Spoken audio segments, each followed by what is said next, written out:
హే Tilak, number 3లో ఆడతావా? Yes. Number 4లో ఆడతావా? ఎస్. టీం కోసం ఫినిష్ చేస్తావా? ఎస్. వికెట్స్ పడుతున్నాయి, కాస్త స్లోగా ఆడతావా? ఎస్. రన్స్ కావాలి, 300 స్ట్రైక్ రేట్తో ఆడతావా? ఎస్. ఇంపార్టెంట్ ఫీల్డ్ పొజిషన్స్ లో ఉండి క్యాచ్లు తీసుకుంటావా? ఎస్. బౌలింగ్ వేసి వికెట్లు తీస్తావా? Yes. Tilak Varma, the yes man of Indian team. ప్రస్తుతం ఉన్నటువంటి టీంలో సిచ్యువేషన్ కి తగ్గట్టుగా ఆడి సక్సెస్ తీసుకొచ్చినటువంటి ప్లేయర్. సౌత్ ఆఫ్రికా మీద back to back century score చేశాడు. ఏషియా కప్ లో ఆఖరి వరకు ఆడి గెలిపించాడు.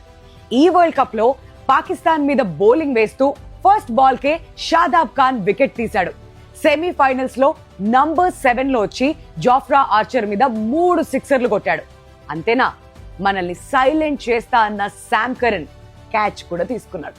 వరల్డ్ కప్ విన్నింగ్ టీమ్స్ లో మన తెలుగు వారు ఉండడం చాలా అరుదు.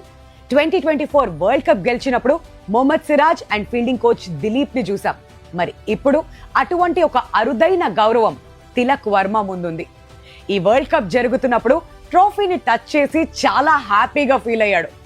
బహుశా it's time for him to lift this trophy. ఏమంటారు?